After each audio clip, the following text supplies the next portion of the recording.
Good day, everybody. Connor McIver here with the Paris 911 team, and we get several questions more often than other questions, one of which that I'd like to bring to the table has to do with buyers, and whether you're a first-time buyer or a seasoned buyer or maybe even an investor, the question that we get is, how do you get compensated, or how much do I pay you to represent me in the transaction?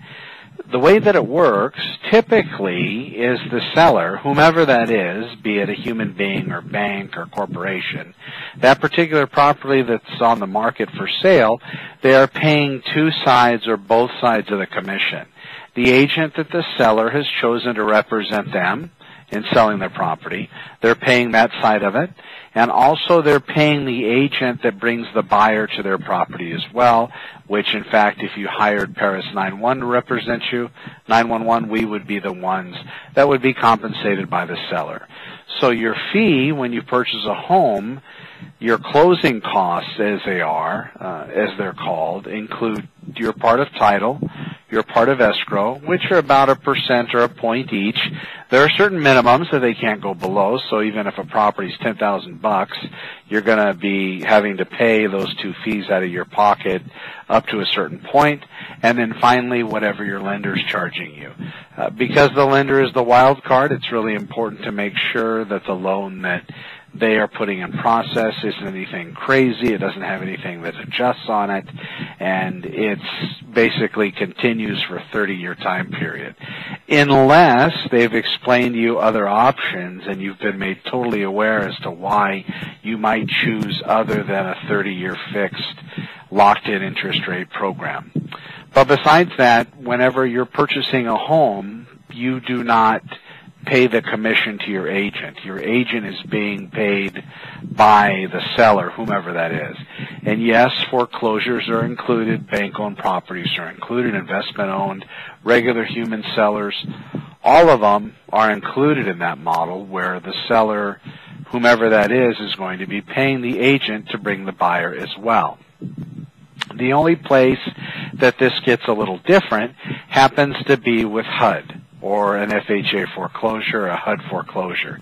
What happens is whenever you hire a representative with that type of property purchase, they have not allowed for, being the government's the seller of the property, has not allowed for the commission to be paid out of escrow, and they haven't built in the number.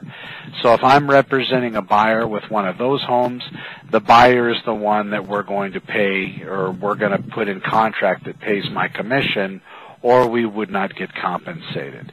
But those aren't very common. Those are extremely rare, and if in fact you were purchasing an FHA or HUD foreclosure, you would in fact know it. If you go to blog.paris911.com and type in HUD, you'll see a huge amount of information having to do with the Officer Next Door program, the Teacher Next Door program, the Good Neighbor Next Door program, the Firefighter and EMT Next Door programs.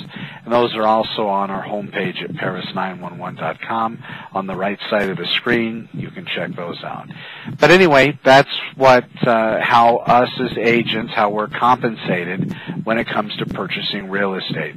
Finally, in closing, I would like to mention that there are a lot of people out there that have decided that the best thing for them is to just go with listing agents.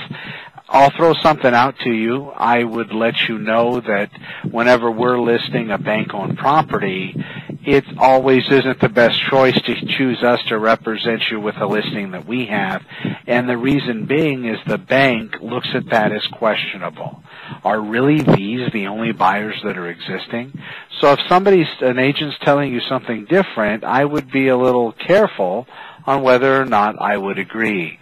The bank wants to see every single offer submitted, and the advantage of going with the listing agent usually doesn't exist. In fact, it could be somewhat of a detriment to you as a buyer because those listing agents are already in contract with the seller. Between you and the listing agent, there is nothing. But between the listing agent and the seller, there's already a full-blown contract in place that makes sure that the agent performs his due diligence on all the different parts of the representation process.